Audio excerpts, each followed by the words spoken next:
मेळघाटमधील जो आदिवासी समाज आहे तो फार ॲग्रेसिव्ह नाही आहे आणि तो सगळं ऐकून घेतो, समजून घेतो लोकशाहीच्या विविध घटकांना. आणि हा जो प्रश्न आहे मेळघाटमधील बालमृत्यू, हा प्रश्न 1993 पासून आजही अनुत्तरित आहे. मी माननीय उच्च न्यायालयाचे धन्यवाद करू इच्छितो, त्यांचे आभार मानू इच्छितो की या मेळघाटमधील छोट्या छोट्या मुलांचा ज्यांचा मृत्यू होतो आहे त्यांनी त्याची दखल घेतलेली आहे की येणाऱ्या काळामध्ये सहज बालमृत्यू होऊ नये. आणि नवीन जन्म घेणाऱ्या बाळांना त्यांनी एक आशा दाखवली आहे जगण्याची, स्वाभिमानाने जगण्याची. तर म्हणून त्यांचे सुद्धा आभार मानतो. हा मेळघाटचा जो प्रश्न आहे आजही अनुत्तरित असण्याची जी कारणं आहेत की लोकशाहीचे जे 5 खांब आहेत त्यांनी एकत्र मिळून काम करण्याची गरज आहे. तशाच प्रकारे जे शासनाचे जे विविध विभाग आहे, 1993चा जे पिटिशन दाखल केली होती त्यांचा जो निकाल आहे, 1997चा निकाल आहे, त्यावेळेस माननीय न्यायाधीश साहेब श्री घोडेस्वार होते आणि त्यांचे सहकारी होते.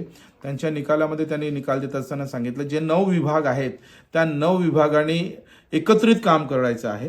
म्हणजे की त्याच्यामध्ये वीज, पाणी, रस्ता, राशन असे सगळ्या प्रकारचे विभाग आहेत. आणि ते आपलं प्रशासन नेहमी विसरतं आहे. 1993 पासून या सुरू असलेल्या जी जनहित याचिका जी आजही माननीय उच्च न्यायालय मुंबई येथे सुरू आहे, या दरम्यान उपाययोजना करण्यासाठी विविध प्रकारचे अहवाल शासनाला सादर करण्यात आले. त्या अहवालाची संख्या साधारणतः 15 असावी आणि त्याच्यामध्ये अगदी सखोल आणि प्रामाणिकपणे अभ्यास केलेला आहे. सेवाग्राम मेडिकल कॉलेज असेल, युनिसेफ असेल, मिस्टर भाटिया असतील, टाटा इन्स्टिट्यूटचे अहवाल असतील आणि हे सगळं माननीय उच्च न्यायालयाच्या न्यायाधीश साहेबांनी केलेल्या आदेशाच्या आधारावर हे आहे.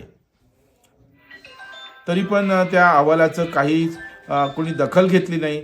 अजूनही काही त्या अहवालाला कोणी उघडून बघत नाही. तर आतापर्यंत जर त्या अहवालांचा अभ्यास केला असता तर हा प्रश्न निकाली निघण्याची शक्यता होती. तर आजही हे विभाग एकत्र येत नाही, एकत्र बसत नाही आणि चिकित्सकपणे डोळे उघडे ठेवून जर मेळघाटमधील प्रश्नाची उकल करण्याचा जर प्रयत्न केला तर इथले प्रश्न मिटू शकतात. अजूनही वेळ गेलेली नाही, कारण की इथला समाज सहज ऐकून घेतो, समजून घेतो.